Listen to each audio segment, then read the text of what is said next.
여러분, 안녕하세요.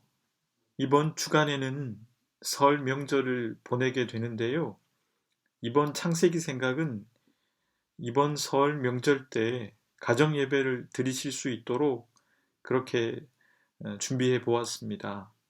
사전에 보내드린 설 가정 예배 순서지를 활용하셔서 예배를 드리실 때 이 창세기 생각을 활용하시면 좋을 듯 합니다. 저는 오늘 창세기 5장을 통해서 가정에 대한 이야기를 좀 해보려고 합니다. 명절에는 뭐니 뭐니 해도 가정 혹은 가족이 중요해지는 그런 때가 아니겠습니까? 다행히 창세기 5장에는 가정에 대한 메시지를 전해주고 있기 때문에 그러한 그 작업이 인위적인 작업은 아닐 듯 합니다. 러시아의 문호 톨스토이는 어, 여러 작품들을 남긴 그 대문호라고 할 수 있는 작가인데요. 그가 쓴 소설 중에 안나 까레리나라는 소설이 있습니다. 동명의 영화로도 제작이 되었는데 동명의 영화로도 몇 버전으로 제작이 되었을 정도로 유명한 작품입니다. 그래서 우리들은 정작 그 책을 다 읽어보지는 못했더라도 한 번쯤은 그 제목과 내용을 들어보았을 책입니다. 실은 이 책은 톨스토이가 말년에 쓴 책으로 알려져 있습니다. 그렇기 때문에 그의 사상이 집약된 책이라고 할 수가 있습니다. 상하로 매우 두껍게 번역되어진 이 책을 솔직히 말하면 읽어 나가는 게 쉽지가 않습니다. 어느 소설가분이 이 책을 소개하면서 학원으로 가면 갈수록 책을 내려놓게 되었다 이렇게 말하시던데 저도 그 말에 아주 공감이 갔던 책이었습니다. 이 책의 시작은 이렇게 시작합니다. 행복한 가정은 모두 모습이 비슷하고 불행한 가정은 모두 제각각 불행을 안고 있다. 한 번 더 읽어볼까요? 행복한 가정은 모두 모습이 비슷하고 불행한 가정은 모두 제각각 불행을 안고 있다. 이 문장의 의미를 제 나름대로 해석해 보자면 행복한 가정은 본래 가정이 그러해야 하는 모습을 갖고 있기에 유사한 모습으로 행복할 수밖에 없지 않는가 생각해 봅니다. 그러나 불행한 가정은 이미 가정이 그러해야 하는 그 정도에서 벗어나 버렸기 때문에 어떻게 빗나갈지 예측할 수 없다는 것이죠. 그래서 예측할 수 없는 모습으로 많은 다양한 모습이 나타나게 되는데 톨스토이는 그것을 각기 다른 모습으로 불행한 모습이 나타난다. 이렇게 표현한 것이 아닐까 싶습니다. 오늘 저와 여러분들은 창세기 5장을 통해서 가정이 그러해야 하는 본래의 진정한 모습이 무엇인지 그걸 한번 생각해 보고자 합니다. 창세기 5장을 통해서 저는 세 가지의 생각을 여러분들에게 전하여 드릴 텐데 이 말씀을 들으시면서 세 가지의 생각을 어떤 생각을 듣든 간에 가정 혹은 가족이라고 하는 키워드를 여러분들이 갖고 들어보시면 좋겠습니다. 첫째 생각입니다. 첫째 생각은 창세기 5장 1절과 2절의 말씀입니다. 이것은 아담의 계보를 적은 책이니라. 하나님이 사람을 창조하실 때에 하나님의 모양대로 지으시되 남자와 여자를 창조하셨고 그들이 창조되던 날에 하나님이 그들에게 복을 주시고 그들의 이름을 사람이라 일컬으셨더라.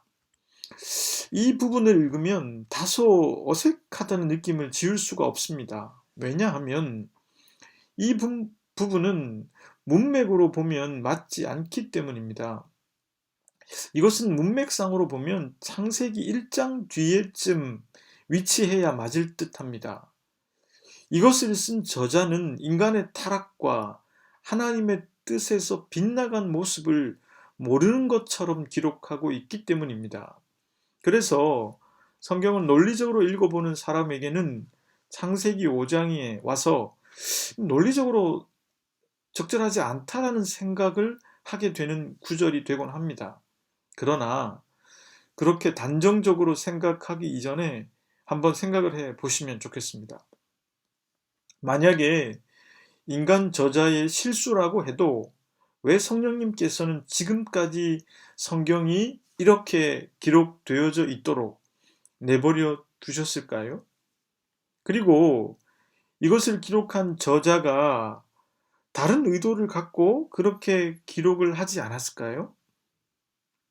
저는 오히려 이 창세기 5장의 1절과 2절을 통해서 은혜를 받았습니다. 왜냐하면 이 내용은 인간이 타락한 후에 그리고 하나님의 뜻에서 빗나간 모습을 본 뒤에 배치되므로 우리에게 주는 더 값진 메시지가 있기 때문입니다.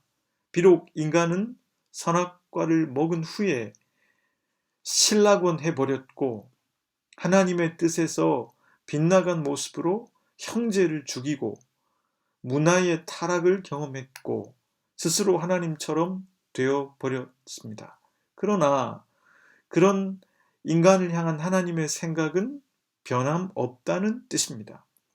또한 인간은 여전히 그 정체성이 사람이라는 의미입니다. 처음 창조하시고 그러니까 죄를 범하기 전에 인간을 하나님의 형상, 즉 당신의 특사로 인정해 주시는 것은 하나님의 기대와 사랑 그리고 인간을 믿어 주심을 의미합니다. 그런데 원죄와 그 뒤에 연이어 드러나는 인간의 죄성은 더 이상 그 인간이 특사가 될 자격이 있는가 하는 것을 질문하게 만들어 버립니다. 우리들은 얼마나 이런 것들을 좋아합니까? 조금만 실수하고 잘못한 사람에게 주홍글씨를 덧입히고 그 자리에 있을 자격이 없다는 식의 판단과 유스와 집단적인 동의가 얼마나 많습니까? 그런 논리로 따지자면 아담과 아담의 후손들은 하나님의 특사가 될 자격이 없습니다. 그러나 성경이 강조하고 있는 것은 그 자격은 여전히 유효하다는 것입니다. 비록 인간은 죄를 범했고 그 자격에 걸맞지 않는 삶을 살았으나 하나님은 여전히 인간을 하나님의 특사로 기대하고 계시고 믿고 계시다는 것입니다.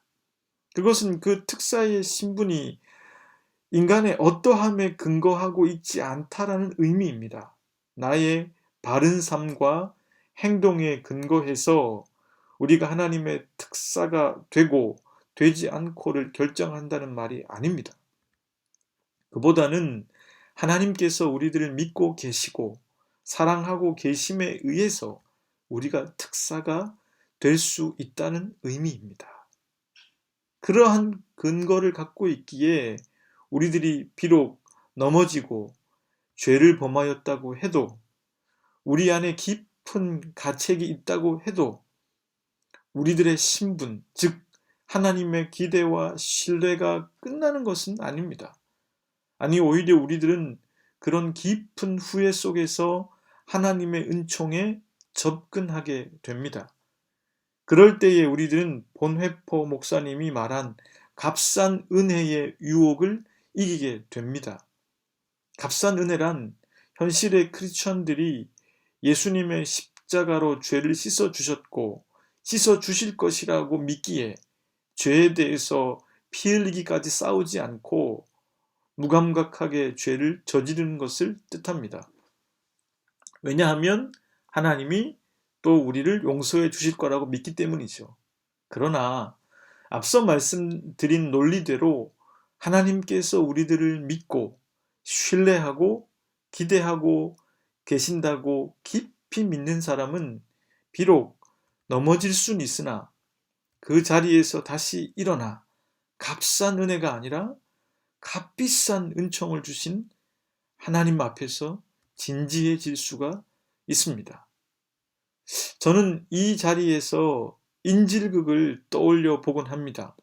예전에 있었던 지강헌 사건을 아마 여러분 기억하실 것입니다.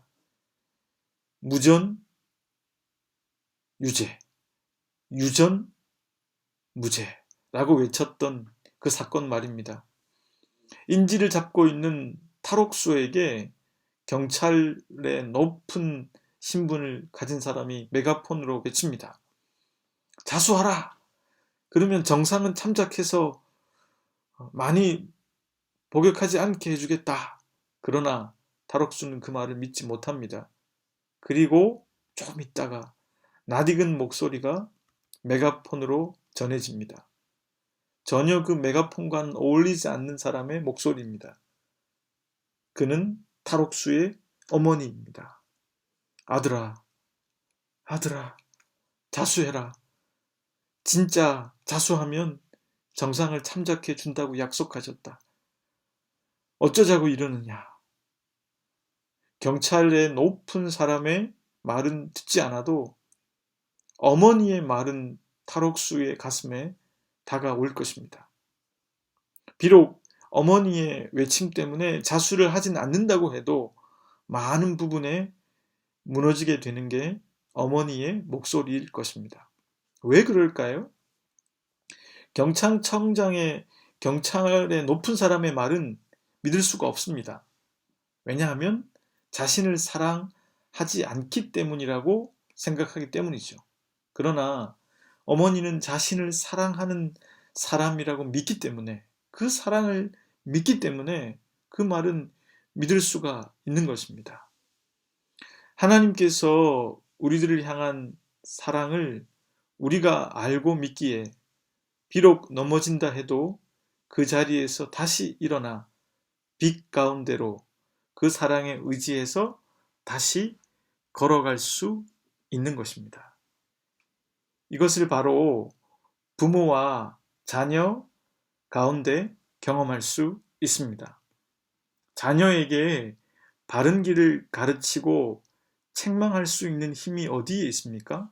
바로 부모가 자녀를 사랑한다고 믿기 때문에, 잘 되길 진심으로 바라는 게 부모임을 믿기 때문에 자녀는 부모의 책망과 훈육을 듣는 것이 아니겠습니까? 그래서 언어를 알지 못하는 갓 태어난 아기도 사랑이라고 하는 것은 알 수 있지 않겠습니까? 사랑하는 여러분, 비록 우리가 하나님의 뜻에 부합하는 삶을 살지 못한다고 해도 스스로 낯을 들기 어려울 정도로 형편없을 때에도 하나님은 여전히 여러분들을 믿고 사랑하고 계십니다.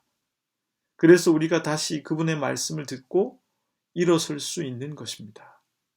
여러분들의 가정이 그런 하나님의 일이 이루어지는 곳이 되기를 진심으로 바랍니다. 둘째 생각은 5장 3절을 통해서입니다. 5장 3절 말씀입니다. 아담은 130세에 자기의 모양, 곧 자기의 형상과 같은 아들을 낳아 이름을 셋이라 하였고, 이 말씀을 통해서 우리들은 첫째 생각이 틀린 것이 아님을 깨닫게 됩니다. 이 창세기의 저자는 인간의 타락 이야기를 모르고 쓴 게 아닙니다. 그랬기에 그는 가인과 아벨의 이름과 그들의 가계도는 생략하고 바로 셋의 이름과 셋의 가계도로 넘어갑니다. 그리고 그 셋을 낳고 행하는 아담의 모습을 마치 하나님과 같은 모습으로 적고 있습니다. 그것은 하나님께서 아담을 당신의 형상대로 창조하시듯 아담도 셋을 보면서 그런 마음이었다라는 것입니다. 하나님의 특사됨이 아담에게서 이제 셋에게로 이어지고 있는 것입니다. 동물이나 식물이나 자손을 퍼뜨리고 싶은 것은 본능적인 욕구입니다. 인간 역시도 마찬가지인데, 그래서 자식이 부모를 닮으면 마음이 좋습니다. 아니, 닮지 않는다면 마음이 좋지 않을 것입니다. 닮았기에 우리들은 자식을 더욱 사랑할 수 있고 자식을 자식으로 받아들일 수 있게 될 것입니다. 그런데 무엇보다 중요한 닮음은 외모나 성격이 아니라 바로 하나님의 특사임을 깨닫고 그것이 전해지는 것이란 점입니다. 비록 아담은 가인과 아벨을 통해서 어려움을 겪었습니다. 허나 셋을 통해서 하나님이 창조주이시라는 그 사실, 그리고 창조주 하나님의 일을 이어가는 존재가 될 수 있었습니다. 그리고 그 일을 통해서 자식을 주신 하나님의 뜻을 깨닫게 되었을 것입니다.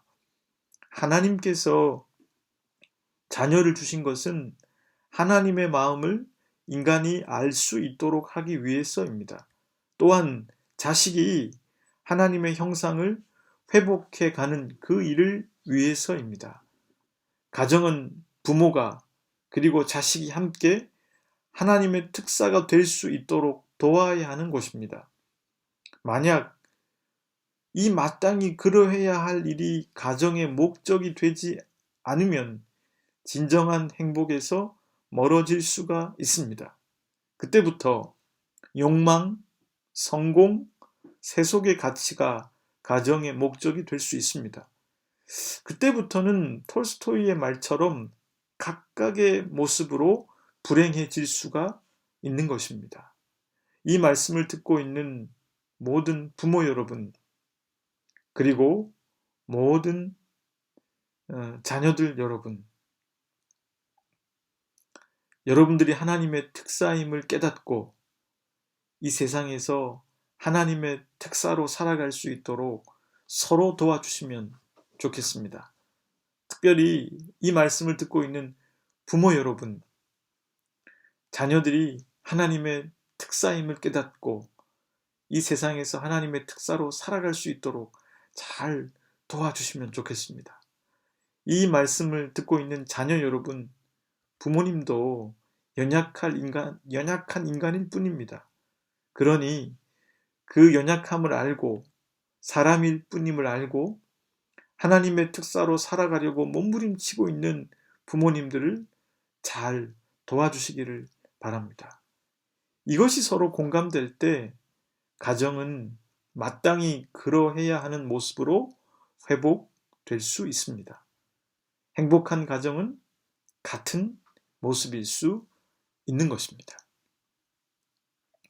셋째 생각은요, 본문의 가계도에서 나오는 낯익은 세 명의 이름을 통해서 생각해 보고자 합니다. 아담이 130세에 낳은 셋의 후손들이 기록되어져 있는데 그 가운데 6절에는 에노스가 나옵니다. 에노스에 대해서는 지난 시간에 생각해 보았습니다.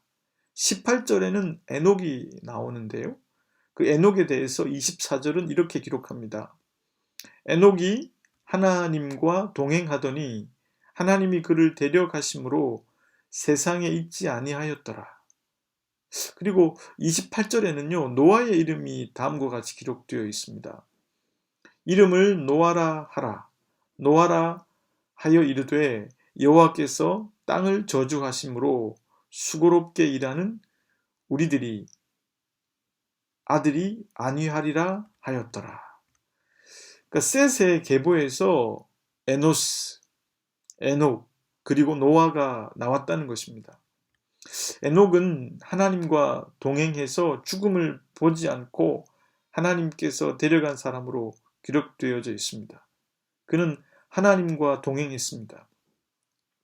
그 말의 뜻은 하나님과 친하게 지내며 하나님의 계획을 알고 살았다는 의미입니다. 그리고 노아도 포도 농사의 창시자로서 홍수 때 유일하게 살아남아 인간의 역사를 이어가게 한 사람입니다. 즉, 둘째 생각에서 말씀드린 가정의 목적이 충실하게 이루어져 간 가정이 바로 셋의 가정이었다는 것입니다. 하나님의 특사됨이 이어졌다는 뜻입니다. 이것은 세속적인 성공을 뜻하거나 부를 뜻하는 말이 아닙니다.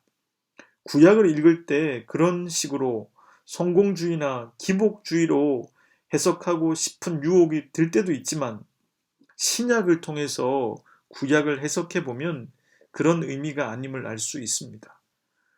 어찌 인간이 특사됨을 회복할 수 있도록 십자가로 나아가신 그리스도를 떠올리며 그런 예의 없는 해석을 할 수가 있겠습니까?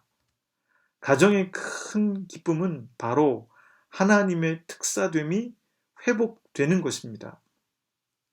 대를 이어서 자녀들이 점점 더 선악과를 회복하여 진정한 인간으로서 하나님의 특사로 이 땅과 만물을 이롭게 하는 사람들이 되는 것입니다.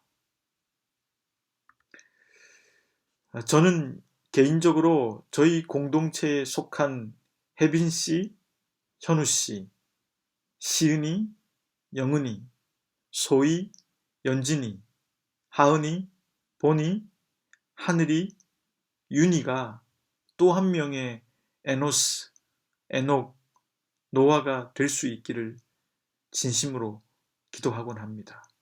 그리고 부모된 우리들이 셋과 같은 그런 부모가 될 수 있기를 기도하곤 합니다. 사랑하는 여러분, 저는 구약의 시작점과 신약의 시작점을 이렇게 생각하곤 합니다. 구약의 시작점은 창세기 12장에 아브라함을 부르시는 부분, 그리고 신약의 시작점은 예수님께서 제자 공동체를 부르시는 지점이 아닌가 생각됩니다.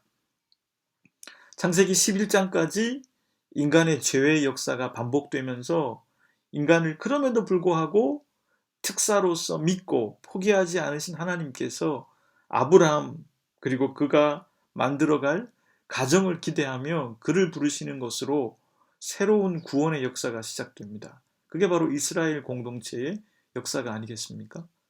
결국 하나님께서는 아브라함 가정을 통해서 이스라엘의 구원이 이루어지기를 바라는 비전을 보여주셨습니다. 또한 신약에서 예수님께서는 12명의 제자 공동체를 만드셔서 그 공동체로 이스라엘 땅이 온전히 하나님의 형상을 회복할 수 있도록 하셨습니다. 즉, 하나님께서 그리고 예수 그리스도께서 신약과 구약을 통해 보여주신 구원의 길은 가정과 공동체를 향한 그 계획과 뜻 속에서 이루어졌다라는 것입니다. 우리가 공동체를 이루고 각 가정을 이루고 있다는 것은 충실하게 이 뜻에 부합하고 있는 게 아닌가 생각됩니다.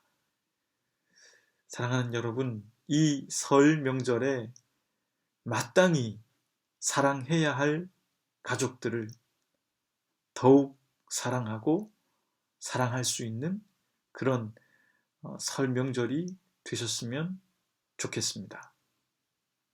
우리 이 말씀을 생각하시면서 각자 침묵으로 잠깐 기도하겠습니다.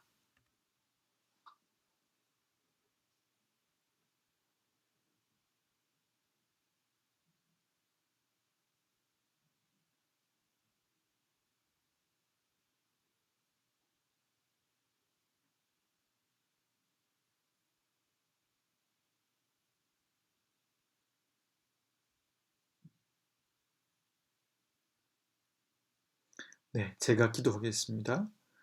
하나님, 설 명절을 보내고 있는 저희들의 가정들을 축복하옵소서. 가정의 목적이 바로 서게 해주시고 하나님의 형상을 회복하는 가정들이 되길 바랍니다. 우리가 잘못해도 여전히 우리를 믿고 사랑해 주시는 하나님이심을 믿고, 부모는 자녀가 하나님의 형상을 회복하도록 돕게 해주시고, 자녀는 부모들이 하나님의 형상을 회복하도록 돕게 해 주십시오. 그래서 같은 모습으로 행복한 가정들이 되게 해 주십시오. 그리고 그 가정들이 모인 저희 공동체가 예수 공동체와 같은 그런 공동체가 되게 해 주십시오. 예수 그리스도의 이름으로 기도드립니다.